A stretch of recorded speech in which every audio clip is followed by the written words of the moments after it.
저한테 질문하기를, 아니 불교권 선교인데 왜 선교적 교회, 이주민 선교, 비즈니스 선교 이걸 집어넣냐, 전략으로 집어넣냐라고 이야기를 했는데요. 일단 요걸 전체적인 상황에서 왜 제가 불교권 선교 전략에 중요한 게 것으로 집어넣은지를 먼저 말씀을 드리도록 그렇게 하겠습니다. 우리가 코로나를 이제 세 번, 3년 풀로 거쳤는데요. 3년 거치면서 죽은 인원만 해도 600만이 넘고, 하여튼 특별히 백인들이 더 많이 죽은 것 같아요. 예, 그렇게 하면서 또 아시다시피 코로나가 한창 진행될 때는 10만 명 되는 교회도 20명 이상 못 모이고 100명 되는 교회도 20명 이상 못 모이고 그럴 때가 있었습니다. 여러 가지 이유로.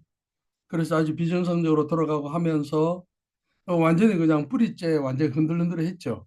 그거는 세계 선교도 국내 목표 못지않게 많이 흔들리는 가운데 제가 이제 쭉 연구하고 하고 하는 가운데 요 세 가지는 선교 전략에 들어가야 되겠다 그런 생각을 했습니다. 선교적 교회는 한마디로 말하면 우리가 해외 선교를 더 잘하자는 것과 전혀 관계없고 어떠한 교회를 세울 것인가 교회론의 문제입니다. 다시 말하면 사도행전 2장에 성령이 강림하고 난 뒤에 주님께서 승천하시는데 성령을 보내시고 이 땅에 교회를 개척하셨을 때 교회를 세우셨을 때 어떤 성격의 교회를 세우셨는가? 다시 말하면 코로나를 거쳐가면서 우리가 선교지에서 어떠한 교회를 현장에 세울 것인가가 선교적 교회, 교회론입니다.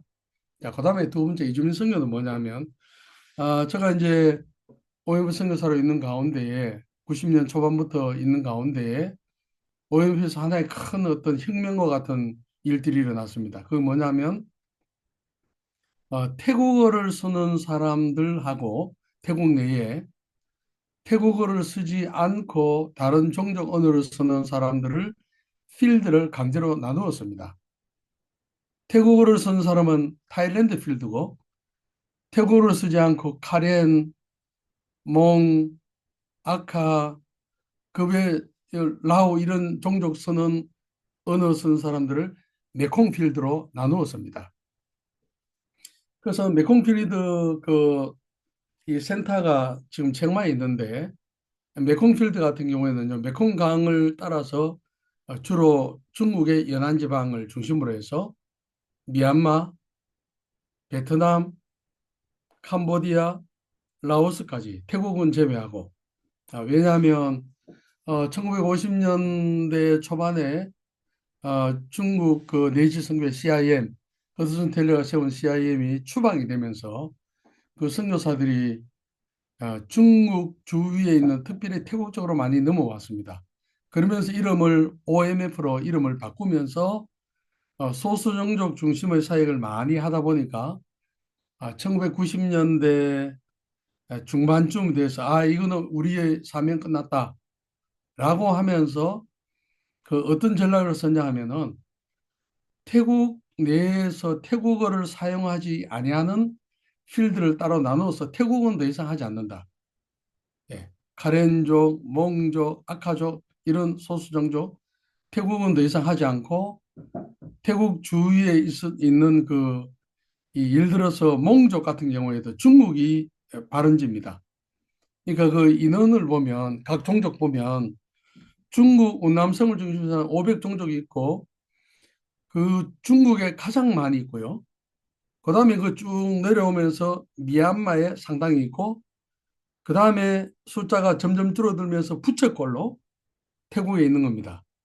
그래서 이제 제가 이제 파야오 신학교라는 곳에서 사역을 했는데 거기 소수 종족 그 현지인 사역자들이 공부를 많이 하고 있는데 우리 오해부 선교사들이 아카 팀이면 태국 아카는 그대로 두고 아카 팀을 팀별로 나눠가지고 메콩 필드에 중간 리더를 세명을 세우고 중간 리더 세 명 밑에 한 열 몇 개의 소수 종족을 나눠가지고 종족별로 아카 팀장 카렌도 카렌포가 있고 스고 카렌이 있고 포 카렌이 있습니다.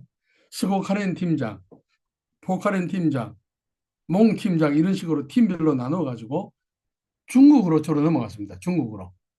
예. 그래서 태국에 있는 소수 종족 선교사들은 다 사역지를 다 옮겼습니다. 옮기면서 심지어는 미국으로 옮기고 영국으로 옮기고 그렇게 했습니다. 왜냐하면 한 종족을 볼 때, 몽 종족을 볼 때, 예를 들어서 중국의 1,000만, 태국의 몇만, 미얀마의 몇십만 이런 식으로 되어 있는 겁니다. 그래서 그 세계에 있는 모든 종족을 하나로 묶었습니다. 하나로 묶어서 그 종족 팀장은 미국에 있기도 하고 서양 사람들 얼굴이 표시가 나 있던 중국 그 몽족 마을에 못 들어갑니다. 가면은 발각이 되니까. 그래서 팀장은 수시로 방문하고 빠지고 태국에 있는 몽족 중에 파야오 신학교 졸업한 사람들을 훈련 잘 된 사람들을 태국에서 빼내가지고 중국 몽족 쪽으로 보낸 겁니다. 그래서 팀을 종족별로 나눴습니다. 국경을 나누는 게 아니고 저도 이제 고신선교부에 선교 대회할 때마다 그걸 이야기를 하면서 국경을 없애고 종족을 하나로 묶어야 된다. 그런 측면에서 이주민 선교가 참 중요합니다. 예를 들어서 제가 태국 선교사였는데 우리가 태국을 복음한다 할 때 태국 선교사들이 태국에 있는 사람들만 복음하면 안 됩니다. 태국 바깥에 나온 사람들은 태국 사람들은 한국에 돼 있고요. 그리고 한국에 한 20만 있다고 하면 이스라엘에도 한 20만 있었습니다. 전쟁 전에. 그건 저 제자들로부터 들은 이야기입니다. 이스라엘에 왔다가 방문한 제자들. 그리고 미국에도 많습니다. 예를 들어서. 그러면 태국 밖에 있는 태국 종족도 동원해서 그들의 단순히 복음만 전하는 것이 아니고 그들을 사역자로 세워가지고 그들을 선교사 레벨로 만들어가지고 온 세계에 흩어진 태국 안에 있는 태국 종족, 태국 밖에 있는 태국 이주민들, 뭐 미국에 있든지 프랑스에 있든지 스위스에 있든지 독일에 있든지 관계없이 그걸 하나로 통합해가지고 하나의 팀을 만들어야 된다는 거죠. 그러니까 태국 종족을 복음하기 위해서 태국 안에 있는 태국인만 그 복음을 전하는 한국에 있는 태국인, 일본에 있는 태국인, 미국에 있는 태국인, 영국에 있는 태국인, 예, 다 이렇게 해야 돼. 그 관점에 있어서 오늘날 복음화를 완성시키기 위해서는 태국에 있는 선교사님하고 한국의 태국 교회가 25개 됩니다. 그러면 그 사역자들하고 연결이 돼가지고 A라는 사람이 부천 지방에 있다가 가면 그 사람이 비행장에 딱 떨어지면 그 사람이 예를 들어서 이산 지방으로 간다. 그러면 이산 지방에 있는 한국 선교사가 연결돼가지고 그 사람이 추적이 되는 거예요. 돼가지고 그 선교 자원을 최대한 10분 활용해가지고 태국 사람이 태국 내에 있던 태국 바깥에 있던 관계없이 사역자도 마찬가지입니다. 태국 내에 있는 선교사, 한국에서 이주민 선교하는 한국 목회자나 혹은 태국 선교사 출신, 미국의 미국 선교사들 중에 태국 필드로 돌아오지 아니하고 미국에 있으면서 사역하는 OMP 선교사들이 많이 있습니다. 예를 들어서 그런 사람들하고 전부 다 연결을 해가지고 태국 전체를 효과적으로 복음화하기 위해서 그 모든 그 동원 가능한 모든 인적 자원 그것을 협력을 해가지고 종족을 넘어서 나라를 국경을 넘어서 하나로 힘을 합해가지고 입체적으로 한다는 겁니다. 입체적으로. 오늘날 전쟁을 할 때는요. 공군이 한 7, 80% 한답니다. 제가 작전 본부장 스리스타 지냄 그 장로님을 만나서 대화하는 가운데 그분이 어, 선교사님 오늘날 전쟁은 70%가 공군이 합니다. 네, 그러더라고요. 다시 말하면 그 공군이 아주 최신 그 미사일을 통해서 때리고 하면 마지막에는 육군이 들어가서 그걸 소탕을 하고 다 하고 또 해군하고 다 해서 이렇게 현대전에 입체적으로 되는 것처럼 선교도 태국 선교라고 할 때 태국 안에 있는 영혼들만 하면 안 되는 겁니다. 태국에 있는 영혼들이 어디에 있든지 간에 그들을 다 동원하고 예수 믿게 하고 사역자로 세워가지고 또 제가 이제 지난 화요일 날 제가 울산 지역에 한 126명, 27명 주로 단임 목회자들인데 모아놓고 이주민 선교를 하면서 그래 이야기를 했습니다. 아, 이 이주민들을 단순히 복음을 전해야 하고 도와준 대상이 아니고 이 사람들을 사역자 수준으로 한국에 왔을 때 그 일단은 태국의 강력한 문화라든지 불교의 어떤 그런 두꺼운 층이 와르르 다 무너진 상태에서 이게 방비가 다 없어지지 않습니까? 그러면은 이 사람들 접근해서 변화시키는 거는 이주민 선교가 훨씬 우리가 안방이니까 좀 쉽게 말하면 태국에 있으면 그들이 갑입니다. 근데 한국에 오면 우리가 갑이죠. 아주 쉽게 표현하면. 그럼 그들을 공격하고 들어가기가 훨씬 쉽다는 겁니다. 그런 걸 체도해서. 그래 마지막 이런 이야기 했습니다. 한국 선교사가 라오스 선교사로 갈 때 적어도 한 달에 3천 불이 필요할 거다. 그런데 태국에 있는 저희 제자를 훈련을 시켜서 라오스 선교사로 보내면 뭐 라오스 말하고 한국말하고 전라도 경상도 말 차이밖에 안 나지 않습니까? 그러면 한 달에 1,000불만 보내도 충분히 사역을 한다. 언어는 한 달만 있으면 완전히 제가 이제 파이어 신학교 있을 때 그때만 해도 라오스에 있는 학생들이 1년에 한 네댓 명이 왔어요. 그 사람들은요 태국어하고 같아요 사실은. 한 달만 있으면 태국어 쓰고 말하고 하는데 아무 문제 없습니다. 사와디캅 하고 하는데 그 사람들은 조금 그 사바이디 뭐 이런 식으로 조금 달라요. 예. 그래서 태국 사역자를 어, 라오스에 선교사로 보내면 한국에서 라오스 선교사로 보내는 것보다 또 다른 측면에 있어서 강점이 있다. 이런 식으로. 예. 예. 이주민 선교는 그 종족을 세계 어디에 있든지 다 힘을 모아가지고 그걸 최대한 모든 영적, 인적, 물적 자원을 동원해가지고 그 종족을 보고만, 그다음 비즈니스 선교는 뭐냐면 코로나 시대 때 제가 이제 그 필리핀 선교사님 중심으로 해서 새벽 기도를 할 때 비즈니스 선교 훈련 뭐 십몇 주 받고 그렇게 해봤습니다. 해봤는데 그건 왜 그러냐면 우리가 코로나를 통해서 한국 교회에서 동원 가능한 인적 자원, 물적 자원 아주 제한되어 있습니다. 아시겠지만 우리 한국에서 가장 많이 파송된 선교 단체가 교단 선교박 한 2,600명 정도 보냈습니다. 제가 이제 지난해 이제 그 잘 아는 분이 그 훈련 원장으로 가서 제가 거기 불교권 한 두세 시간 강의를 하러 갔는데요. 깜짝 놀랐습니다. 아, 제가 고신 선교 훈련 원장 할 때 그쪽 신임 선교사들은 100명이 넘었어요. 한 해에. 우리는 겨우 20명. 근데 거기는 20명이 안 됩니다. 지금도. 다시 말하면 영적, 인적 자원이 급격하게 줄어들어 버렸습니다. 네. 그 선교사는 노령화되고 신임 선교사가 별로 잘 나오지 않는 겁니다. 뿐만 아니고 그 물적 자원도 그렇습니다. 한국 교회가 무진장으로 퍼줄 수 있는 여력이 없습니다. 아시다시피 교회는 한양우선을 그리고 오래된 교회일수록 오후 예배 들어가면요. 전부 다 머리 허연 사람들 앉아 있습니다. 젊은 사람 별로 없어요.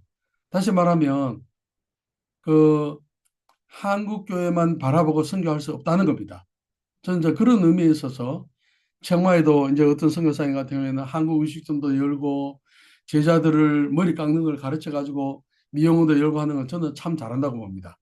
예, 그 이제 이게 뭐냐면 모든 자원을 한국교회 파송받아 한국교회 가져오는 게 아니고 선교사가 사역하는 현장에 다 있다고 보고 그들을 사명감을 가진 비즈니스를 할 수 있도록 하고 그들이 헌금해 가지고 그들의 교회를 스스로 세우도록 스스로 고기를 잡는 방법을 가르쳐서 더 이상 자원들을 한국에서 조달하지 않고 현장에서 다 조달하는 의미에서 비즈니스 선교가 필요하다는 겁니다. 선교사가 직접 비즈니스를 하면 좋게 하지 않아도 어, 그 성도들에게 말씀을 먹이고 어, 도전을 하고 해서 그들이 자기들 입에 풀칠하기 위해서 어, 그저 직장에 생활하고 11조 하는 그 정도로 끝내는 거 아니고 이들이 비즈니스 현장에 선교사로 파송됐다는 마음으로 하는 겁니다. 아, 그 인천 송도에서 지난 9월 달에 제4차 로잔 대회가 있었습니다. 여러분들 알다시피 1974년 제1차 로잔 대회가 로잔에서 있지 않습니까? 그 다음에 1989년 마닐라 대회, 그 다음에 3차는 2010년 케이프타운 대회, 남아공. 그 다음에 50년째입니다. 2024년이니까 1974년 50년째 한국에서 가졌어요. 이제 거기서도 이제 그게 많이 거론되게 했는데요. 그 워크플레이스 합니다. 워크플레이스 미션. 그게 뭐냐 하면 직장에서의 직장인들이 예수 믿는 사람들이 직장에 사역하는 거는 선교사 개념으로 보고 그 사람들이 직장에서 하나님 말씀대로 행하고 정직하게 하고 주일날 받은 설교 말씀을 교회 안에서 교회 문 밖에 나가면 까먹는 게 아니고 교인들 하나 당신이 바로 직장의 선교사다. 예, 워크플레이스 미셔너리라고 할 수 있습니다. 근데 그 사람들이 그 저 직장을 워크플레이스라는 단어를 쓰더라고요. 그래서 결국은 선교 현지에 있는 그 이 선교사님들이 개척한 교회 교인들을 하나의 선교사로 해서 태국의 중고등학교 선생님도 있고 공무원도 있고 우체국 공무원도 있고 경찰도 있고 그다음에 개인적으로 영업 자영업하는 사람도 있지 않습니까? 그 사람들을 선교사 수준으로 세우라는 겁니다. 자기 직장에서. 그래서 신앙을 교회 안에만 갖추는 그 가다 놓는 것이 아니고 바깥으로 그 예수님의 제자로서 월요일부터 토요일까지 자기 마을에서 혹은 직장에서 모든 삶이 일관성 있게 예수님의 제자로 살아가도록 동기를 부여해서 선교사적인 사명으로 하는 그런 것입니다. 그래서 결국은 이 선교적 교회 이주민 선교, 비즈니스 선교는 우리가 한 나라를 복음화할 때 다 연결되는 그런 것이라고 할 수 있습니다. 이제 어떤 분이 저한테 질문을 해왔습니다. 아니 불교권 선교 전략인데 왜 선교적 교회가 있고 이주민 선교 있고 비즈니스 선교가 있느냐 할 때 제가 오늘 디테일하게 시작하기 전에 이 부분을 좀 언급한다고 했습니다. 아마 그분이 여기 들어와 있을 텐데 아마 이해가 됐을 줄로 압니다. 자, 앵커의 대회라는 것을 이제 가끔씩 한국에서 합니다. 그 가장 중요한 이슈를 가지고 이제 하는데요. 거기에서 이제 나온 것이 평창에서 저도 거기에 이제 프로그램 위원을 맡고 또 거기에 이 뭐 강사 선정하고 하는 그런 거 제가 이제 관여했는데요. 그때 나온 것 중에 하나가 지금은 세계 기독교 시대다. 크리스텐덤은 끝났다. 기독교 왕국. 그러니까 옛날에는 그 북반구, 백인들 중심으로 한 북반구에서 선교를 2, 3세계인 남방으로 보낸다고 생각했습니다. 서구가 주도했죠. 선교사도 대부분이. 근데 지금은 그렇지 않다는 거죠. 예, 지금은 서구 주도하는 거 끝났고 중심이 서구가 아니고 온 세계가 다 중심이라는 겁니다. 예, 남반구가 다 중심이 됐습니다. 한국이 중심이고 인도가 중심이고 브라질이 중심이고 그렇다는 겁니다. 예, 그렇게 됐다는 거예요. 세계 선교가 서구가 주도하는 거예요. 그다음에 이제는 새로운 표준이 뉴 노멀이라고 필요하게 됐고요. 그다음에는 코로나로 인해서 그 지역의 중요성을 알게 됐습니다. 우리가 보통 그 글로컬이라는 단어를 쓰지 않습니까? 예. 그 글로벌하고 로컬 그 합한 게 글로컬이지 않습니까? 결국은 이 현지인들이 동원되고 그 기독교 복음이 현지인 거 되지 않으면 신학도 마찬가지고 서양에서 베껴온 신학이 아니고 제가 이제 그 오일부 선교사님 특별히 그 CTS 치앙마이 theological 세미나리 거기에서 이제 오랫동안 헌신했던 그 다니엘 김이라는 코리안 아메리칸 선교사님 지금 한국에서 이제 사역하고 있는데 그분으로부터 11월 달에 발표할 불교권에서 어떻게 리더십을 세울 것인가에 대한 원고를 제가 20몇 회, 21, 8, 9회 되는 영어 원고를 받고 제가 다 읽어봤습니다. 그래서 그리고 그분도 이야기하는 그겁니다. 서양의 신학은 이 이성을 강조하는 것, 헬라 히브리어를 하고 성경 해석을 정통적으로 하고, 근데 이 불교권에 들어오게 되면은 그걸 중심으로 하게 되면은 꽝이라는 겁니다. 그 사람들이 그걸 서양 걸 그대로 받아가지고 태국 치앙마이, 치앙라이, 람빵 같은 데 교회를 개척하면서 가져가서 사용할 수가 없는 겁니다. 그러면은 태국 현지인들이 스스로 자기 것이 돼 가지고 사용할 수 있는 그런 커리큘럼으로 신학교를 바꾸고 가르친 내용을 바꾸고 다른 방향으로 해야 되는 바로 그런 이야기를 했습니다. 코너를 거치면서. 예, 자, 지금은 선교적 교회에 대해서 제가 중요한 것만 그렇게 하도록 하겠습니다. 자, 선교적 교회 코로나 팬데믹이 우리 모두에게 요구했던 것은 자발적인 비자발적인 간에 무조건 변화를 요구했습니다. 기존에 해오던 방식을 되돌아보게 했고요. 그러면서 반추하게 했습니다. 소가 여물을 계속 씹듯이 우리가 지금까지 해온 게 잘했나? 결국은 결론은 본질을 회복하자는데 결론이 날 수가 있다는 겁니다.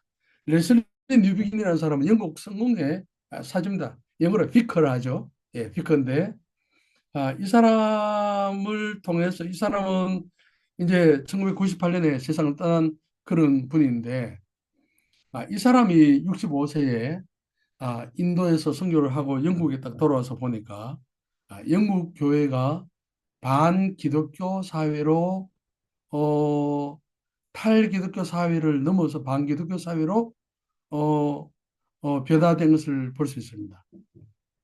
원래 우리 한국 교회가 반기독교 사회입니다. 엔티크라이스트적인 그런 문화입니다. 예를 들어서 이단의 교주가 여성들을 성희롱해서 막 감옥에 갇히고 하면 댓글에 어느 보면은 예수 믿지 않는 사람들 그 사람이 정통인지 이단인지 모르는데 그래 되면은 기독교 목사들을 전부 다 그냥 성범죄자로 하고 그런 식으로 반기독교가 팽배합니다. 우리 사회. 영국이 그런 걸 발견했습니다.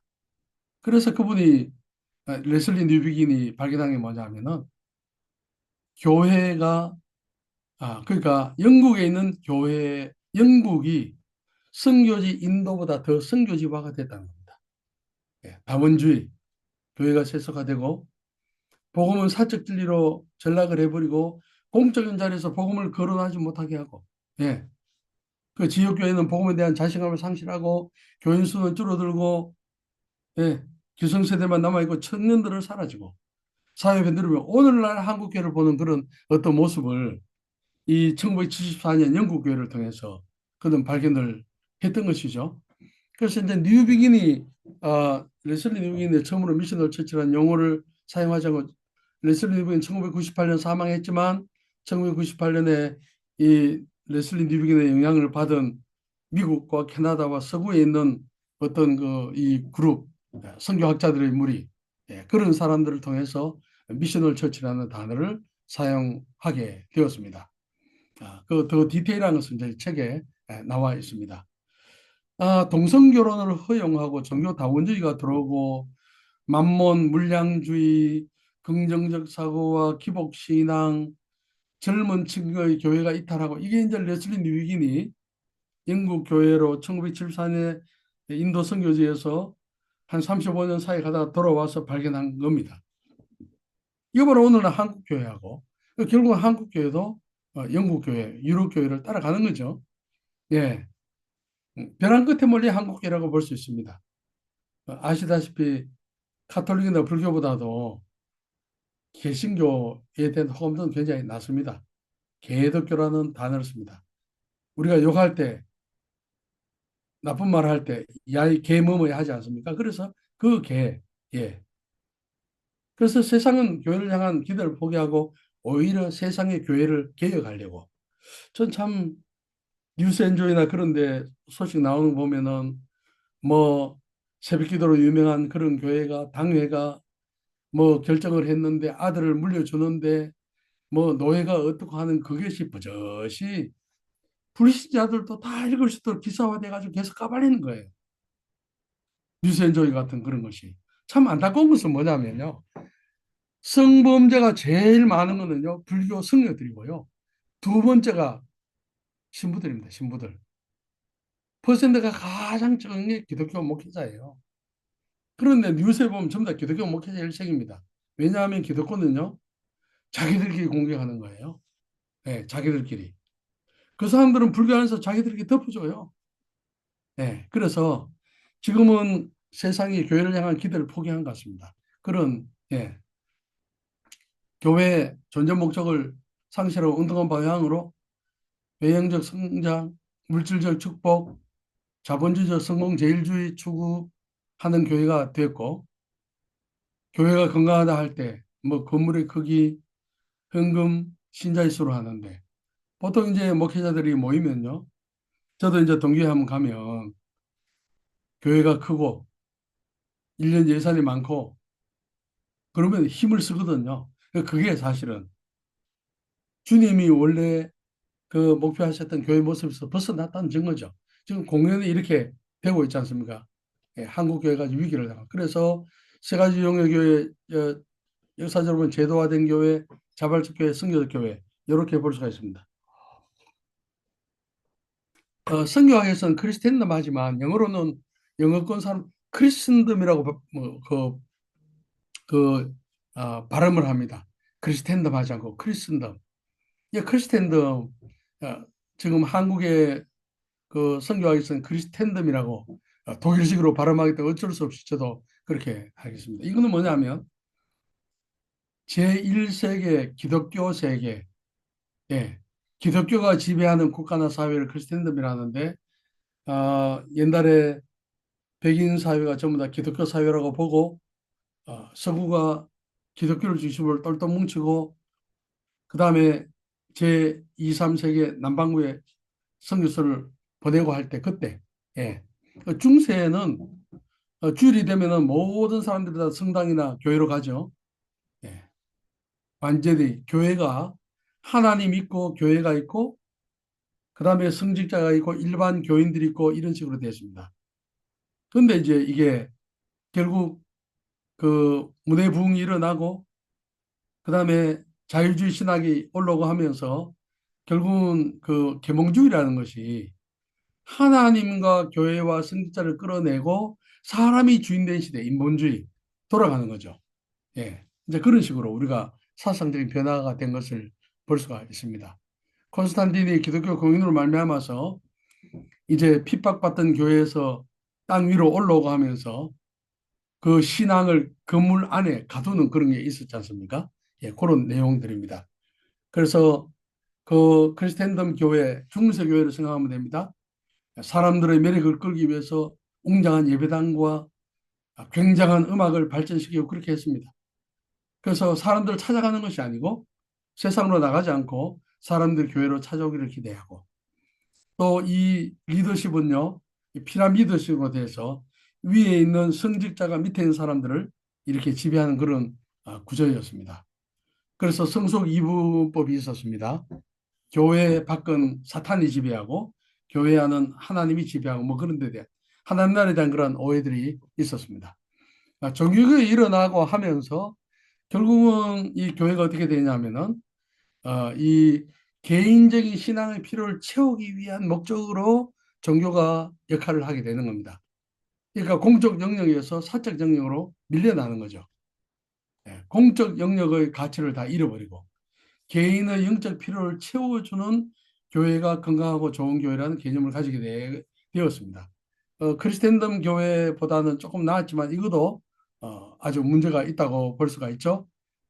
오늘 지금 이야기하는 선교적 교회라는 것은 교회 본질로 돌아가고자 는 결국 그 교회론이다, 교회론 문제입니다.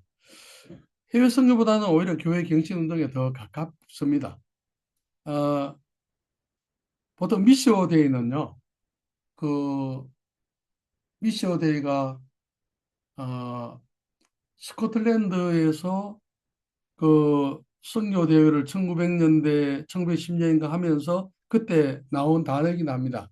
물론 자유주의에서 먼저 나왔지만은 하나님의 선교 미시오 데이 이제 라틴어로 아버지께서 아들을 세상으로 보내신 같이 아버지와 아들이 성령을 보내시고 결국 삼위 하나님이 교회를 세상으로 보내시는 성교의 주체다.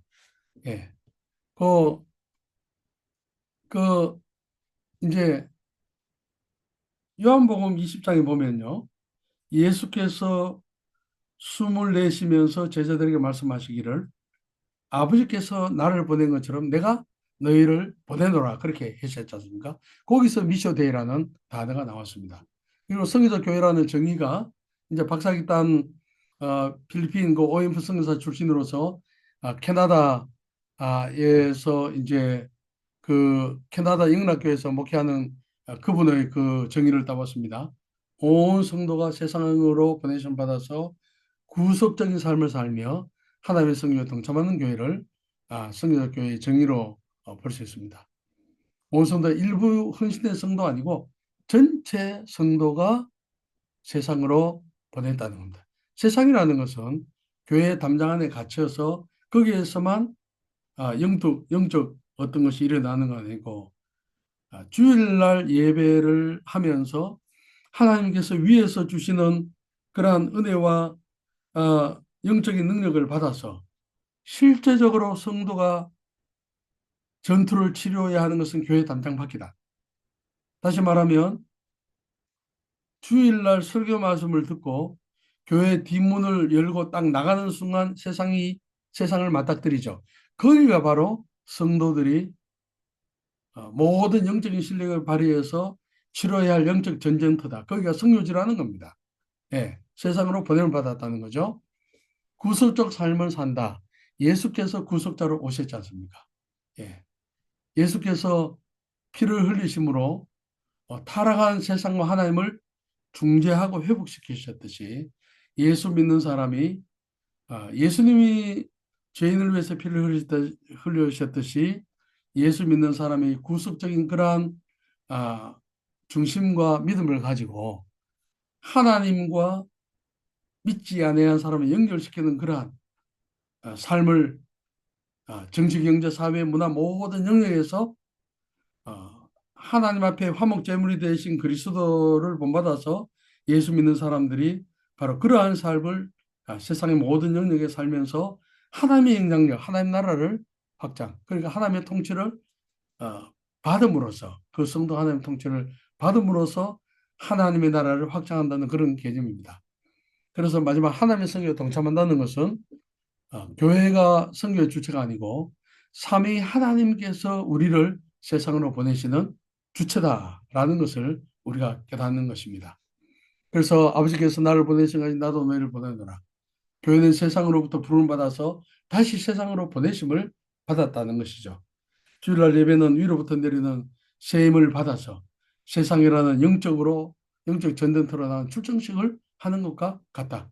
주중의 삶은 하나님께서 세워주신 자리, 가정, 직장, 학교, 공무원 사회, 회사, 그런 곳에서 하나님의 주권을 인정하는 삶을 살면서 세상은 더러운 것이고 교회만 거룩한 것이다가 아니고 세상과 단절이 아닌 세상과 소통하면서 바로 그 직장이나 내가 있는 그 장소가 나의 선교지임을 확인하고 사명을 감당하는 그것이 바로 선교적 교회라고 할 수 있습니다. 로잔 언약 1974년에 나온 거 보면 이제 로잔 언약 1974년에 나올 때 예수 그리스도로 인한 구원과 그 그리스도인의 사회 참여 문제를 존 스토트를 중심으로 해서 그걸 이제 공식화한 게 제1차 로잔 세계복음화 대회입니다.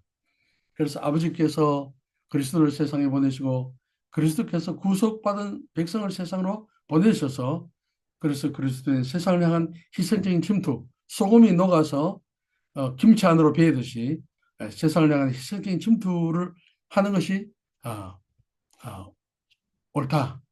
그래서 교회가 희생적으로 해야 할 최우선은 전도지만 그런데 교회는 하나님의 우주적 목적의 중심인데 아, 십자가를 전하는 교회가 되기 위해서는 성도들 스스로가 십자가의 흔적을 지녀야 한다는 것입니다.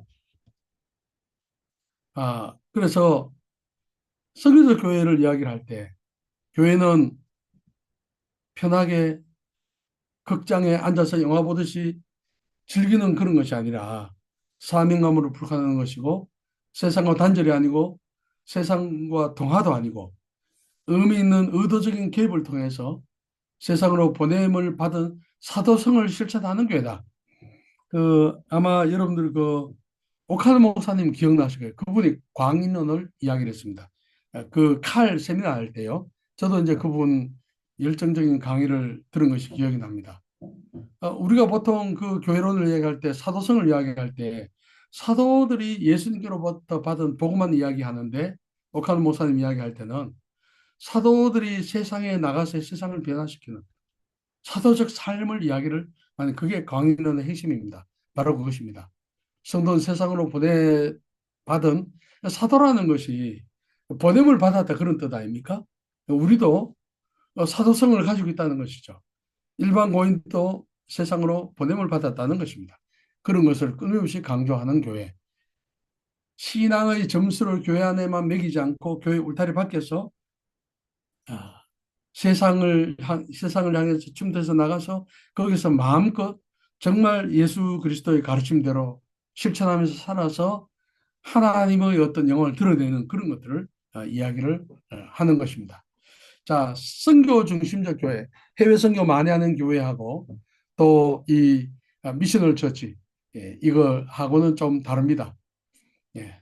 선교적 교회는 삼위 하나님이 주체고 선교 중심적 해외 선교 많이 하는 교회가 주체. 그러니까 이 교회가 선교사를 파송하고 그렇게 한다고 이제 생각하는 이런 것들은 예, 좀 혼자서 읽어보시기를 바랍니다. 선교 대상은 해외 멀리 있고 일반 교인들은 그저 기도하고 돈 보내주고 그렇게 예, 하기로 끝나고 하지만 이 선교적 교회에 있어서는 어떻게 보면은 지역 사회도 선교지로 보는 것입니다. 예, 그래서 성도가 개인이 구원받고 끝나는 것이 아니고 자기가 세상에 나가서 사회적인 책임의식을 가지고 적극적으로 참여하고 그래서 성육신적인 삶을 통해서 세상으로 들어가서 숨기는 것을 이제 이야기를 하는 것입니다. 물론 이제 이 해외 선교를 그만두자는 건 아닙니다. 예. 그 선교사로 이제 이런 선교 단체에서요 무슨 뭐 시니어 뭐 해가지고 해외 선교사를 한 번도 간 적이 없는 사람들이 1년에 2, 3일 수련회 하고 난데 자기들이 선교사로 파송받았다면서 그냥 일반적으로 살아가는 그런 예, 소명이 없는 사람을 선교사라고 하는 것은 곤란하고 이, 어, 이 스티븐 닐이요 모든 것이 선교면 아무것도 선교가 아니다. 해외 선교도 그대로 하고 동시에 일반 성도들을 선교사적인 레벨로 높여서 세상을 변화시키는 것이 동시에 진행된다는 의미입니다. If everything is mission, nothing is mission. 예, 모든 게 성경만 아무것도 성경이 아니다. 그런 이야기를 했습니다. 그러니까 해외 성교를 그만두자는 건 절대 아닙니다. 이것은 주님께서 이 땅에 세우셨던 그 교회가 어떤 교회냐 하면서 거기서 이제 The Forgotten Ways라는 엘렌 허시라는 사람이 이 책을 썼습니다. 이게 우리말로 번역이 되어 있습니다. 예, 이 사람이 이제 호주에서 결국 남아공 사람으로서 유대인 배경을 가지고 호주에서 해서 목회를 성공해서 처음에 이분이 교회를 개척할 때는 마약 중독자, 레즈비언 이런 사람들이 해서 막 하고 했는데 교인들이 막 숫자가 늘어나고 하면서 화이트 칼라만 남고 재정적으로도 성장하면서 자기가 기쁨이 없는 것을 발견했습니다. 그래서 주님께서 이 땅에 세우고자 하는 교회가 이런 교회였다. 근본적인 그 고민을 하는 가운데 이분이 바로 잊혀진 교회의 길이라는 The Forgotten Ways라는 그 책에서 이제 자기가 설명을 하는 겁니다. 주님이 그런 교회를 세우기 위해서 오신 것이 아니다는 것을 깨닫고 이런 단어를 씁니다. 사도적 특성, 어파슬 지니어스한테 지니어스라는 것은요, 그 유전인자라는 뜻도 있습니다. 천재라는 뜻 아니고요. 사도적인 유전인자가 있다는 거예요. 교회 안에. 그리고 이번에 또 MDNA라는 단어를 씁니다. M은 미션 혹은 무브먼트인데요. 하나님께서 주님께서 이 땅에 성령을 보내시고 사도 2장에 이제 그 주님이 이제 성천하셔 성령을 보냈지 않습니까? 성령 보내시고 난 뒤에 주님께서 넣어주신 어떤 운동성이 있다는 거예요. 교회 안에. 예, 사도적인 특성도 있고, 예, 예. 그러면서, 교회는 본질적으로 운동력이 있는데, 가만히 있는 그 생명이 없는 것이 아니고 유기체처럼 무슨 목적을 향해서 끊임없이 달려가고자 하는 하나님 나라를 향한 운동성이 발휘가 된다는 겁니다. 그래서 이분이 이제 그림을 그렸습니다. 다섯 가지로. 요 다섯 가지. 주님이 사도행전에 이 땅에 심으신 교회에는 이런 DNA를 집어넣었다는 예수님은 주님이시다. 제자 만들기 이런 식으로 하나씩 보도록 하겠습니다. 교회는 세워질 때부터 삼위 하나님은 교회에 하나의 운동성을 허락하셨는데 이 mDNA를 구성하고 있는 요소가 여러 가지가 있다는 겁니다. 예, 요런 요소. 첫째, 그리스도는 주님이시다. 그리스도가 우리 주인이라는 것이고 주인은 우리의 삶의 결정권과 주도권을 다 가지고 계신다. 신명기에도 쉐마라는 거 있지 않습니까? 이스라엘 들으라 우리 하나님 여호와는 오직 하나님 여호와이시니 유일한 여호와이시니 결국 신약 시대도 마찬가지라는 겁니다. 신약 시대 그리스 로마의 다신 숭배 사상 속에서 그리스도만이 우리의 주인이라는 것을 고백하는 것이 교회에 가장 중요하다는 것입니다. 그래서 교회이냐 교회 아니냐의 가장 중요한 것은 예수가 우리의 주인이시고 큐리오스 왕이라는 그 고백이 있어야 그게 진정한 교회라는 것입니다. 목사가 교회 우두머리가 아니고 또 당회가 교회 우두머리가 아니고 또 캐토릭 사제가 교회 우두머리가 아니고 교회의 진정한 왕은 주인은 바로 예수 그리스도라는 것이 가장 중요한 영적인 유전자. 그다음 제자 만들기 뭐냐 하면 초대교회나 중국 공산화 기간 동안에 목사도 없고 교회 건물도 없고 신학교도 없는 그런 그 가운데서도 초대교회 중국 주거의 장막도 마찬가지입니다. 그때 왜 이렇게 폭발적인 그러한 기독교 부흥이 있었는가? 그것은 바로 그들이 비록 신학교를 가지 못하고 교회 건물도 없고 하고 했지만은 예수 그리스도를 닮은 제자들을 주님이 세우셨기 때문에 그 제자를 통해서 떠난 제자를 우리가 디모데후서 2장 2절에 있지 않습니까? 예, 그런 나오는 것처럼 그런 것이 예, 영적인 DNA를 받은 그 사람이 또 다른 사람을 제자로 세울 수 있었다는 것입니다. 현대교회 보면요, 예, 현대교회는 이 교인들을 어, 영적인 소비자로 만들어 가지고 우리가 흔히들 이야기하죠. 소비자는 왕이다 하지 않습니까? 예, 소비자는 가성비를 따집니다. 예, 소비자는요. 김장철에 가면은 전통시장을 가서 배추와 무와 고추를 삽니다.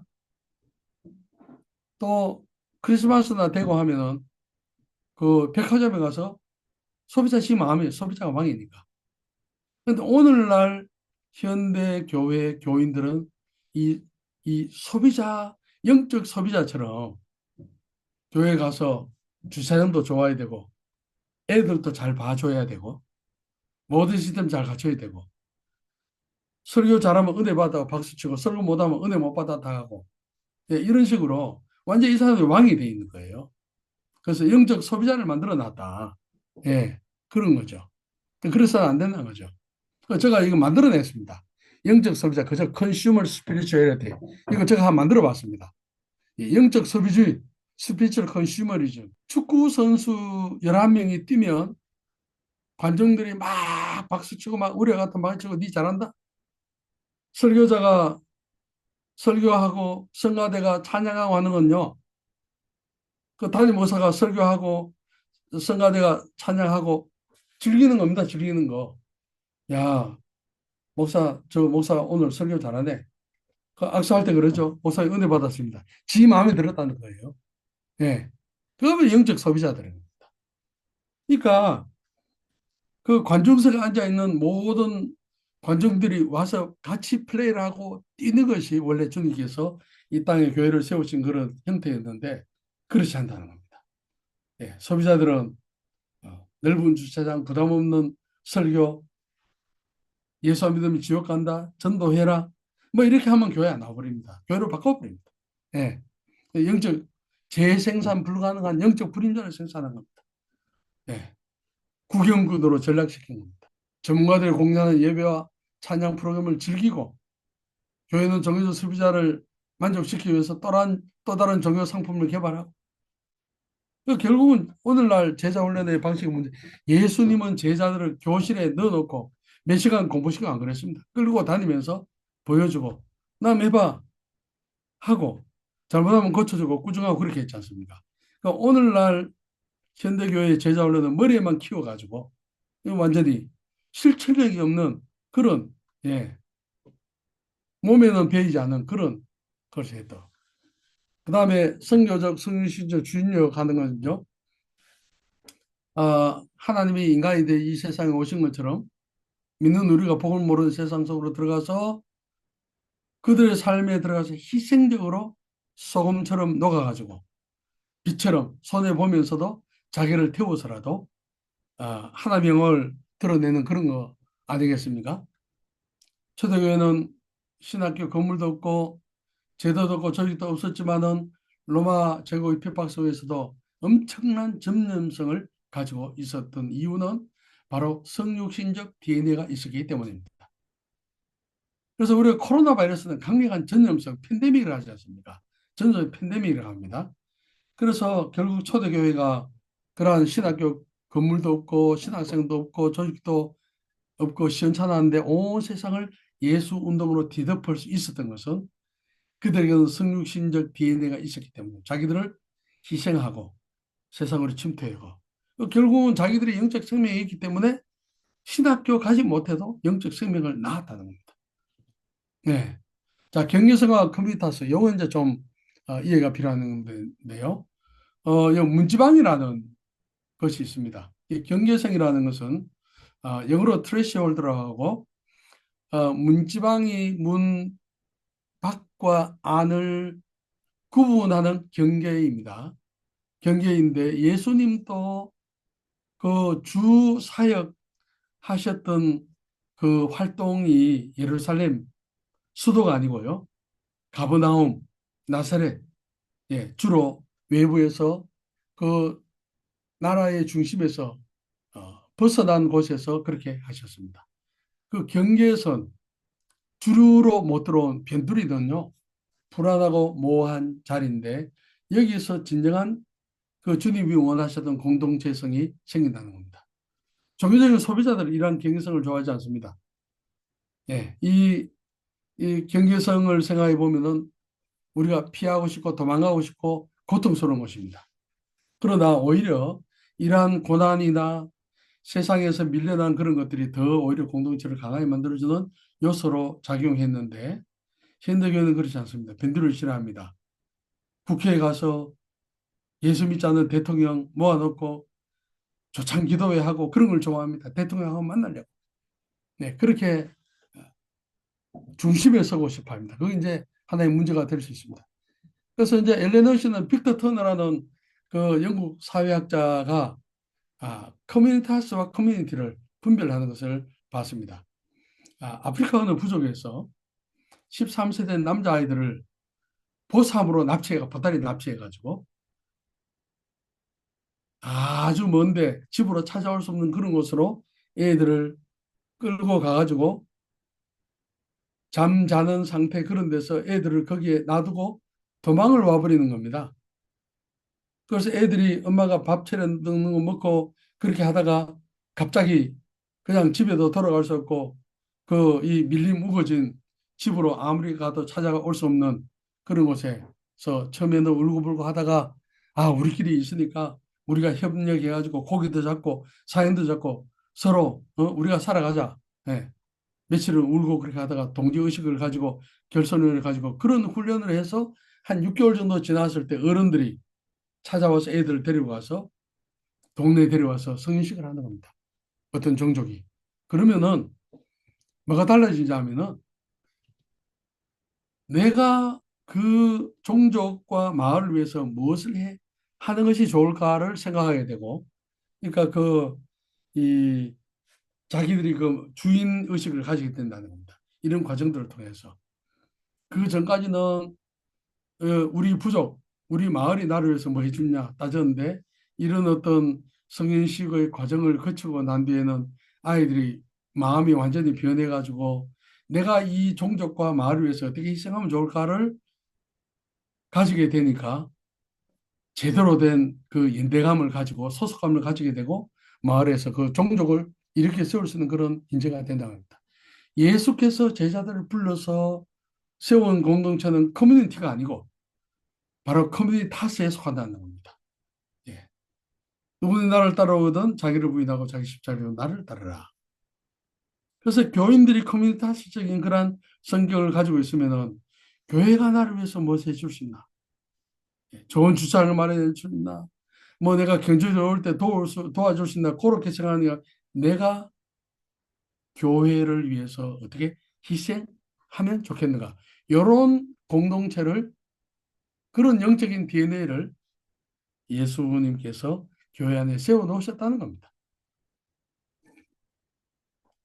우리가 극한 스포츠를 즐기다가 뭐 이 죽는 사람도 많이 있지 않습니까? 근데 극한 스포츠 그거 한다고 상 주는 것도 아닌데 위험한 일을 당하고 죽음을 무릅쓰고도 하는데 그 흠모의 대상이 되지 않습니까? 하나님 나라 운동이란 바로 이런 것입니다. 기도에 갖춰진 것을 모든 걸 편안하게 추구하는 것이 아니고 늘 위험이 있고 새로운 시도를 하고 그렇게 꿈꾸는 그 극한 스포츠를 닮았다는 겁니다. 하나나라 운동이. 그래서 이러한 것을 우리가 하려면 이런 모험하고 위험을 무릅쓰고 용기를 가지고 이런 것도 필요한데 현대 교회는 하나님의 심판을 설교한다, 지옥을 한다. 그다음에 우리가 죽어가는 영적으로 지옥 가는 그들에게 복음을 전하고 공격적으로 그렇게 하는 게 아니고 안전하다, 평안하다. 그냥 영화관에 좋은 의자에 앉아 있는 것처럼 요즘 교회 의자도 편하게 만들지 않습니까? 졸기 쉽도록. 예. 안락함, 행복, 이런 걸 이야기하고. 예. 그러니까 이 방향이 예. 커뮤니타스를 이루고자 하는 그러한 성품을 없애는 그러한 어떤 어, 그러한 역할들을 한다는 거죠. 그래서 교회가 성령의 살 때 하나님 나라 운동이 활발하게 일어나려면 초대교회 같은 커뮤니타이스가 된 세상의 경영성으로 들어가야 한다는 겁니다. 그리고 이제 이거 아페스터 이거 뭐냐 하면은 그가 어떤 사람은 사도로 선지자로 복음 전환자로 복음 증거자로 목사와 교사는 그 헬라가 카이로 연결되어 있지 않습니까? 하나로 보시고 둘로 보시면 목사이자 교사 혹은 목사와 교사를 볼 수 있습니다. 이런 어떤 은사 있는 사람들을 통해서 초대교회가 세워졌기 때문에 막 인간적인 제자훈련 그룹 만들어 가는 것보다도 교회 사도의 은사, 선지자의 은사, 복음 전거자의 은사, 목자와 목사의 은사, 교사의 은사, 가르치 은사 이런 것들을 골고루 발현하도록 교회가 길을 터주면 주님께서 원래 사도행전에 심으셨던 그 교회가 되살아 일어난다는 겁니다. 인간적인 프로그램을 통해서 막 돌리고 교인들 막 뺑뺑이 안 돌려도 이런 5가지 은사가 발현되도록 하면은 사도적 특성을 가진 그런 어떤 영적인 DNA가 일어나서 초대교회 같은 그런 모습을 이룰 수가 있다. 어, 요즘은 젖병 목회라는 이야기 많이 합니다.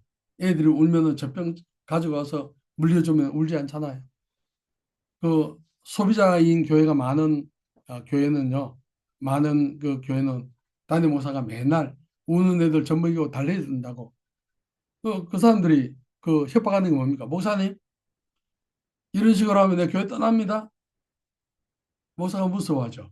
그러니까 아이고 집사님 그게 아니고요. 아이고 자님은 그게 아니고 이러면서 그냥 강한 영적인 군사로 키울 생각하지 않고 그냥 그거 달래가지고 교회 잡아내려고 젖병에 우유 타가지고 그 물려가지고 불만 없도록 만들고 이제 그렇게 아주 연약한 교인을 만든다는 겁니다. 자, 유기적 시스템은 유기적이라는 것은 기계가 아니라는 겁니다. 자, 예수님께서 하나님 나라에 대한 비유를 할 때 유기적 이미지를 많이 몸, 밭, 누룩, 씨앗 자라는 거예요. 생명이 있지 않습니까? 그 미국이 9.11, 9/11 이후에 많은 것이 달라졌습니다. 비자가 가다로지고. 그래서 알카에다 같은 국제 테러 조직 네트워킹을 보면요. 초대교회와 중국의 지하교회 옛날에 주거의 장막이 있을 때 그하고 닮은 점이 많이 있습니다. 그래서 이 서구 국가들이 많은 돈과 미사일을 가지고 그들을 제압하려고 하지만 아무리 해도 그게 제압이 안 되는 거예요. 왜냐하면은 이 분산된 접속점들이 있어서 여기 한 명을 죽으면 그 알카이다 우두머리를 죽이면 부두머리가 줄 쫙 서서 우두머리 할 사람이 너무너무 많다는 겁니다. 그래서 그들이 소규모고 자급자족 단위를 가지고 있고 세포처럼 구성되어 있어서 쉽게 없앨 수 없는 겁니다. 초대교회가 바로 그러한 구조를 가지고 있었던 것입니다. 그래서 살아있는 세포처럼 재생 파괴하는 것이 불가능한 그러한 어떤 이 초대교회 예수님의 공동체, 옛날에 중국 교회가 이 핍박 가운데 있을 때, 그래서 그 안에 이식되는 어떤 이러한 그 영적인 DNA가 있기 때문에 아무리 핍박이 오고 해도 조금만 주어지면 새로운 운동이 또 있어서 결코 없어지지 않고 점점 육성한다는 겁니다. 그래서 이 여섯 가지를 다 종합해 보면요. 이 여섯 가지 DNA가 다 발휘되면 초대교회 같은 폭발적인 하나님의 능력이 나타날 수밖에 없다. 그래서 현대교회도 하나님께서 이미 교회에 심어 놓으신 그러한 이 여섯 가지 사도적인 어떤 특성, 예, 어파스톨릭 지니어스 이것만 잘 끼워보면 해도 복음의 능력을 전달할 수 있을 거예요. 이것이 바로 바로 이 주님이 이 땅에 세우고자 하는 교회인데 우리가 성교적 교회를 세울 때 바로 이러한 목표로 이러한 모습의 교회를 세워야 되지 않겠는가. 우스갯소리로 이래 이야기합니다. 한국에는 두 가지 종류 교회밖에 없다. 이미 대형화를 이룬 교회하고 대형화를 꿈꾸는 교회가 있다. 이렇게 이야기합니다. 그 말은 뭐냐면 어떤 교회 가면은 개척교회는 100명 목표, 500명이 됐습니다. 500명 됐으면 1000명 목표, 1000명까지도 부족하죠. 3000명 목표, 5000명 목표. 네, 이런 목표를 이룬 교회가 있고 그래서 안 되니까 계속 그 목표를 이루서 이렇게 두 가지 교회밖에 없다고 좀 피고들도록 그렇게 이야기를 합니다. 그게 바로 세속적인 기준, 번영신학의 결과 그런 어떤 형상이 생겼다는 겁니다. 그래서 성리적 교회 내가 실천다 요거는 제가 너무 많아서 좀 이제 뺐는데요. 결국은 이런 이야기를 합니다. 뭐냐 하면은 그러면은 한 교회가 성리적 교회로 나가기 위해서는 어떻게 해야 되는가? 근접 공간이라는 것은요. 제가 이제 저 책에는 뒤에 좀 디테일하게 했는데요. 돈 벌지 않고 그 교회 중심으로 사고 있는 모든 공동체와 함께 돈 벌지 않고 함께 할 수 있는 일을 하는 겁니다. 자, 다음 단계는 뭐냐면은 공동 프로젝트를 합니다. 예를 들어서 아주 쉬운 예를 들면 고추 농사를 많이 하는 전체 마을에 교회가 있다고 합시다. 그러면 교회가 중심이 돼가지고 전체 마을의 고추를 다 수매해가지고 도시에는 큰 교회하고 자매결을 맺어서 그것을 다 소매해주고 이런 것을 교회가 계속 역할을 함으로 말미암아 교회가 마을의 중심이 되는 겁니다. 그래서 결국은 예수 믿는 사람과 믿지 않는 사람이 한 도시에 동이 있다 합시다. 뭐 무슨 몇 동 이런데 영리사업을 교회하고 불신자와 같이 하면서 결국 그들이 교회 역할을 보고 결국은 그들이 스스로 자기들 발로 교회로 걸어 나와서 마을 전체다가 자생적인 신앙 공동체를 형성한다는 겁니다. 요 좀 더 디테일한 것들은 저희 책을 참조하시면 좋겠습니다. 어린 왕자에서 생택지 페리가 유명한 말을 했습니다. 당신이 배를 건져오고 싶다면 사람들을 재촉해서 공부를 챙기고 일감을 맡기고 일정을 짜고 하게 하지 말고 그들에게 넓은 바다를 보여주면 된다. 그러면 자기들 알아서 배를 만든다 그런 겁니다. 우리도 마찬가지입니다. 교인들에게 보여줘야 할 바다는 바로 교회 담장 밖입니다. 우리 신앙의 성적표를 교회 안에서만 새벽기도 많이 나오고 11조하고 주일 성수하고 그런 걸로 성적표 매기면 안 된다는 겁니다. 예수 믿는 사람들이 설교 말씀을 듣고 하나님의 은혜를 받고 진정한 영적 전투장은 교회 안이 아니고 교회 바깥에, 교회 담장 바깥에 내가 사는 삶의 환경 가운데 거기 다 있다는 겁니다. 네. 사도행전에 기록된 40개의 기적 중에서 39개가 교회 밖에서 이루어졌다는 겁니다. 예, 제가 요거는 그저 인문학, 제가 이제 불교를 연구하다 인문학 고수들 강의를 많이 들으면서 인문학이 이야기하는 거는, 오늘날 인문학은 세 가지 핵심이 있습니다. 돈과 건강과 사랑입니다. 물론 일탈된, 예, 그 정상적인 사랑을 이야기하는 거 아닙니다. 돈과 몸과 사랑. 요거는 그 사도 바울이 디모데후서 3장에 말세에 고통하는 때가 이르리니 사람들이 자기를 사랑하고 돈을 사랑하고 하나님 사랑보다 쾌락 사랑을 더하고, 거기에 다 나오는 그런 겁니다. 그게 오늘날 현대 사랑, 거기에 다 있다는 것입니다. 예, 하여튼 복음 운동의 창끝은 평범한 성도들이지, 아, 목회자는 사령관으로서 군사들을 보내서 그들로 하여금 세상을 변화시키고, 그들이 결국은 세상 속에서 영적인 실력을 발휘하도록 해야 된다는 것이죠. 그래서 목사는 교회 안에 사람들을 붙잡아 두지 말고 그 욕심을 내려놓고 세상으로 잠재적인 선교사를 보고 강한 그리스도의 군사로 키워서 세상에, 세상 사람들이 예수님을 만날 수 있도록 이들을 보내야 된다는 것이죠. 이주민 선교는 이미 제가 첫 시간에 의도적으로 먼저 했습니다. 했기 때문에 여러분들이 자료를 먼저 읽어 보시고요. 네, 마지막에 어, 제가 비즈니스님의 밤 선교에 대해서 이야기를 좀 드리겠습니다. 로잔 4차 대회에서 나온 개념하고 똑같습니다. 자신의 일과 직업을 창조주게 주신 사명으로 여기고, 자신의 모든 일들을 하나님의 영광을 목적하는 예배 삶을 통해 일터에 하나님 나라를 세우는 성교적 삶을 사는 자들이다. 지금 4차 로잔 대회에서 나온 이제 중요한 이슈가 뭐냐면요. 우리가 가진 복음을 워크플레이스, 직장에서 그대로 살아내므로 말미암아 그곳이 하나님의 통치를 받는 곳으로 만든다는 거죠. 우리 일터가 성교제라는 거죠. 예, 그 사실은 이 뱀 선교도 마찬가지입니다. 어, 이제 물론 앵커의 23에도 텐트 메이커에 관한 이제 내용이 있었는데요. 결국 우리의 영성, 예수 믿는, 예수님을 닮아가는 것하고 우리가 하는 일하고는요, 전혀 관계없는 것이 아니고 내가 가지고 있는 직업 자체가 선교의 도구가 된다는 겁니다.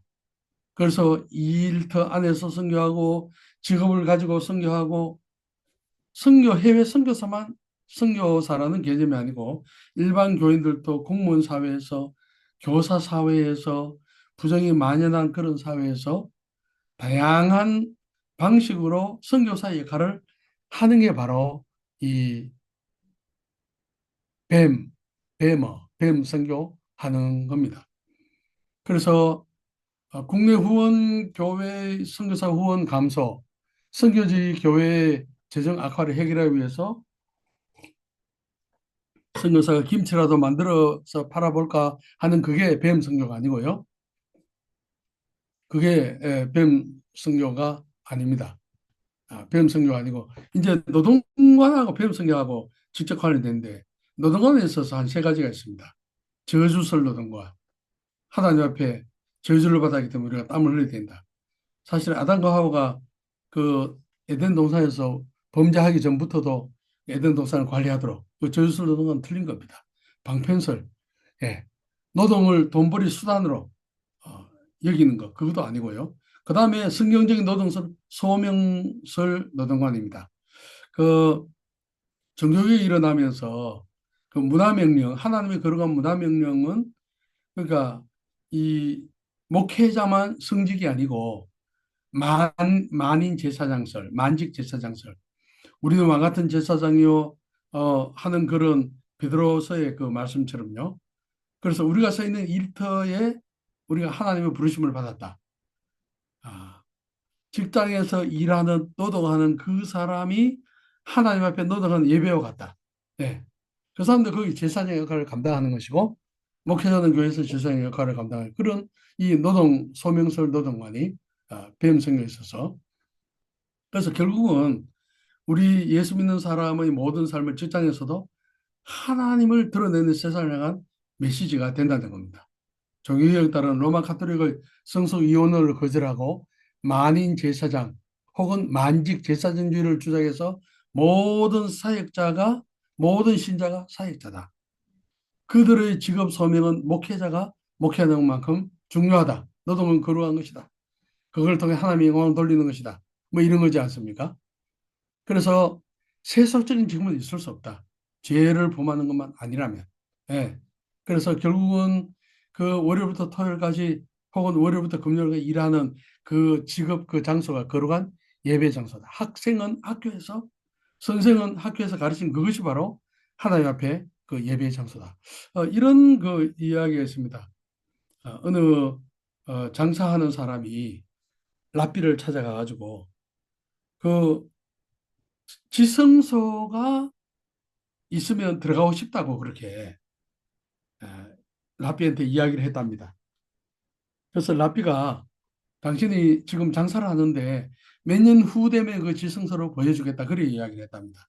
그래서 시간이 돼가지고 열심히 장사를 하다가 그 랍비를 찾아가서 지성소를 보여달라고 하는데 천사가 보여주는 건 뭐냐면은 그 사람이 시장에서 일하던 그 장소를 보여주더랍니다. 근데 하나 이제 비유 이야기가 지금 뭐냐면 결국은 우리 예수 믿는 사람의 지성소는 자기가 세상에서 일터에서 시장에서 또 미장원에 그 머리 깎아주면서 그것 자체가 하나님이 계신 거룩한 곳이고 그 사람이 하는 것이 거룩한 일이라는 것입니다. 결국은 일터는 하나님이 워크플레이스, 예, 제4차 로잔대에서 나온 단어 워크플레이스, 그것은 하나님이 우리를 보내신 선교의 현장이라고 할 수 있습니다. 예. 대응성교를 할 때 세 가지가 있습니다. 지속 가능성이 해야 됩니다. 한 번 하다가 그냥 말아먹고 끝나는 게 아니고, 그리고 선한 영향을 끼쳐야 된다. 세 번째는 선교적 의도가 있어야 돼요. 이 세 가지가 갖추어야 밤 선교로서, 그러니까 현지인들이 이러한 어떤 개념을 가지고 자기들이 직장 생활하고 비즈니스를 할 수 있도록 해야 된다. 그래서 이 선교적 교회, 이제 그 뱀 선교할 때 어려운 건 동료 선교사들이 욕을 하고 후원교회가 오해를 합니다. 이 선교사가 치앙마이에서 현지인들을 동원해서 무슨 음식점을 차렸네. 이 잘라버리네. 후원교회가 이해하지 못하기 때문에. 네. 동료 선교사 후원교회 오해가 참 많답니다. 배운 선교 사람들. 그 다음에 그 비즈니스를 전공하고 그 소질이 없는 사람이 목회만 전공해가지고는 비즈니스 하면은 실패할 확률이 매우 높다는 사실입니다. 송동훈 목사님 이제 이 뱀 선교에 대해서 아주 앞서가면서 역할을 많이 책도 종을 쓰셨는데요. 한국교회 후원 감소하는 문제를 해결하기 위한 의도로 뱀 선교하는 것은 잘못됐다. 이 뱀 선교는 경제적인 자립을 위한 전략이라기보다는 교회와 지역과 사회 전반적인 변혁을 다루는 총체적인 홀리스틱 미션 관점에서 출발하는 것이 바람직하다. 그래 이야기를 했습니다. 결국은 재정적인 문제를 해결하기 위해서 뱀 선교를 시작할 것이 아니고 교회와 지역사회 전반적 변혁을 다루는 그 총체적인 선교 관점에서 그렇게 해야 된다. 그래서 마이클 프로스트나 엘렌 허시가 그, 그 책에서 이야기한 것처럼 결국은 세상 전체가 하나님의 통치를 받는 그러한 것으로 만들기 위해서 성도들이 다 세상으로 파송받은 선교사의 개념으로 하는 그거하고 결국 송동훈 목사님 주장하는 거하고 똑같습니다. 네. 그래서 하여튼 그 코로나 팬데믹으로서 제가 이제 전략으로 선교적 교회, 선교의 주제 어떤 교회를 세울 것인가? 그다음에는 이 뱀 선교에 있어서는 그 선교 현지에 있는 교인들을 어떠한 마인드를 가지고 세상을 살아가야 할 것인가? 거기에서 그들이 헌신하게 하고 주님의 영광을 위해서 돈을 많이 벌게 하고 바르게 쓰게 하고 하나님 나라를 위해서 쓰게 하고 또 이주민성이라는 한 종족을 세계에 있는 모든 종족 하나로 엮어서 선교하자. 제가 이런 이야기를 했습니다. 일본 선교사들에게. 일본 선교사들이 일본만 있으면 안 된다. 태국 치앙마이에 일본 그 은퇴자 공동체가 있으면 일본이라는 카테고리를 벗어나서 있는 데가 훨씬 더 우리가 복음으로 정복하기 쉽지 않습니까? 그러니까 일본 선에서는 태국 치앙마이 같은데 일본 은퇴자들 공동체는 거기 와서도 해야 된다. 그런 이야기를 했습니다. 결국 이주민 선교에 있어서 이 종족을 세계 종족을 다 하나씩 해서 이 복음화하는 그런 어떤 것하고 관계가 됩니다. 네. 오늘 일단은 이 정도 하고요. 네, 시투 씨. 안녕하세요. 제 삶을 변화시키는 놀라운 이야기를 같이 나누기를 원합니다. 이 세상이 시작되기 전부터 지극히 높으신 하나님이 스스로 계셨습니다. 시투시는요, 하나님이라는 개념은 불교권, 무신론에서 출발한 그것 때문에 하나님을 먼저 이야기하는 겁니다. 하나님은 이 세상에 어떤 것보다도 가장 위대하시고 능력이 많으신 분입니다 하면서 동그라미를 그리고 거기 왕관을 그리는 겁니다. 또한 하나님이 이 세상의 모든 것을 만드셨습니다. 라고 하면서 아까 또 위에 하나 그렸죠. 하나님은 하늘에서 자신을 섬기고 예배하도록 하는 천사를 만드셨어. 천사가 아까 동그라미 오른쪽에 세 번째 세 명이 있지 않습니까? 그 이야기하면서 천사를 오른쪽에 그리고 왼쪽에 그리는 겁니다. 예. 그러면서 위에 선을 쭉 그리는 하늘과 하늘 있죠? 땅 밑에 줄 긋고 땅과 바다와 예 밑에 이제 이 바다와 모든 생물 거기에 이 물고기 강 흘러가는 거 그렇게 그리고요 공중의 새들 예 하여튼 공중의 그 갈매기처럼 공중의 새들 땅의 모든 나무도 그리고요 그리고 동물도 다 만드셔요. 동물 할 때 밑에 그 양을 그려요. 예그 물고기 세 마리의 양이 있죠. 그리고 마지막으로 하나님의 모습대로 남자와 여자를 만드시고 남자 여자를 손잡고 가는 거 만드시고 아름다운 동산 삶의 그 모든 것을 누리고 관리하도록 하셨습니다. 그 두 번째는 이야기를 하면서 그렇게 참 많아요. 하늘을 그리고 땅을 그리고 나무를 그리고 예 갈매기처럼 저 새를 그리고요. 그리고 하나님은 그들에게 동산 안에 있는 모든 나무 열매는 마음대로 먹어도 되지만 동산 중앙에 있는 나무 열매는 먹지 말라고 명령하셨습니다. 만약 먹으면 반드시 죽는다고 하셨습니다. 자, 아까 그림에 보면은 요 나무에 있는데 아무것도 없죠? 나무에. 서다가 요 나무 열매를 그리는 거예요. 이때는. 예. 만약 먹으면 반드시 죽는다고 하셨습니다. 그 사람들이 하나님의 명령을 잘 지켜 하나님과 좋은 관계로 살았습니다. 예. 자, 그 다음에 그림이 어디에 달라지냐 한번 보세요. 예. 자, 보세요. 하나님 만든 천사를 기억하시죠? 그 천사들 중에 가장 아름답고 똑똑한 천사가 교만해져서 하나님 되기처럼 되기를 원했습니다. 이제 천사 위에 있는 천사가 예, 이렇게 싹 내려와가지고 그래서 다른 천사들이 하나님 대신 자기를 섬기고 예배하도록 했습니다. 그 천사가 타락해서 새까맣게 되는 거예요. 삼지창을 들고 하나님께서 그 교만한 천사와 그를 따르던 천사들을 하늘로부터 쫓아내서 쫓김을 당한 겁니다. 화살표 똑똑해가지고 쫓겨난 교만한 천사는 사탄이 되었고 그를 따르는 천사들은 귀신이 되어서요. 예. 자, 이거 보세요. 또 달라집니다. 그림이 어느 날 그 사탄이 동산에 와서 여자에게 하나님 먹지 말라고 명령한 과일을 따먹도록 유기했습니다. 그 빨간 거 그리는 거예요. 밑에 과일을. 예. 그리고 그 여자는 과일을 따서 먹고 남편에게도 주어서 그도 먹었습니다. 하나님 먹지 말라 하는 것을 먹었습니다. 불순종은 죄입니다. 이제 이렇게 하고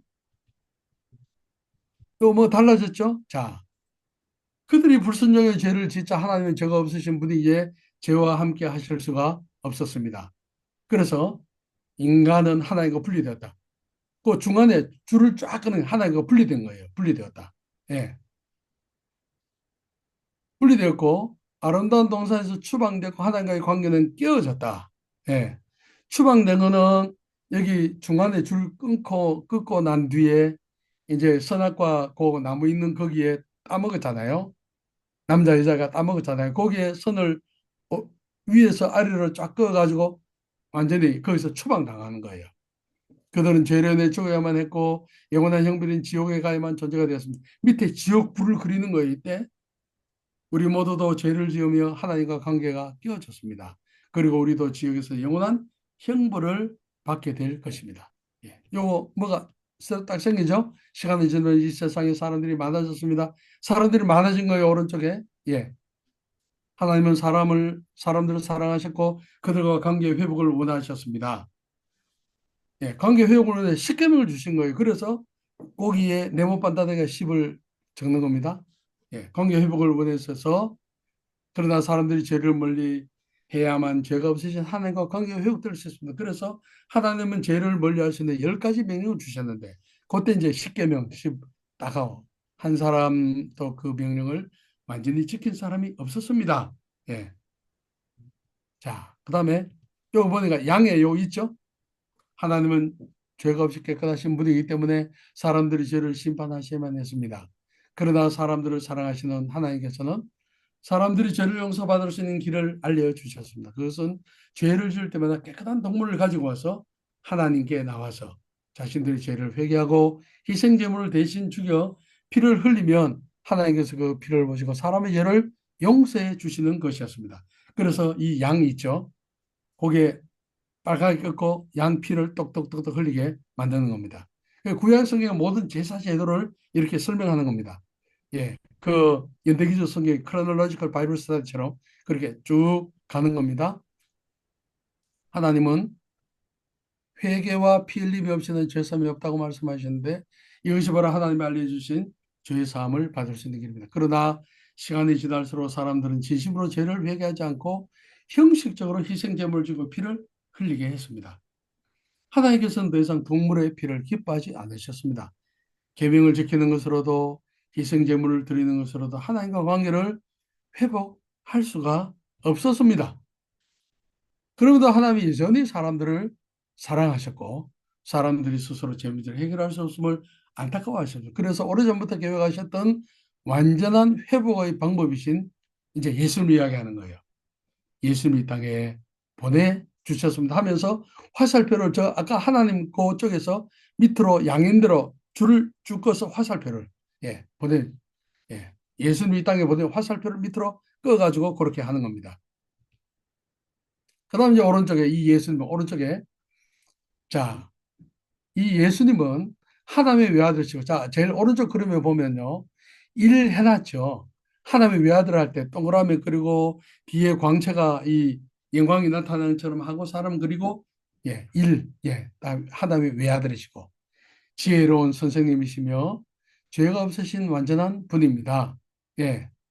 그리고 예수님은 기적을 행하신 능력이 많은 분입니다. 자, 사람이 능력이 많다. 이렇게 근육 딱 올려. 요, 그렇죠? 예, 능력이 많은 분입니다.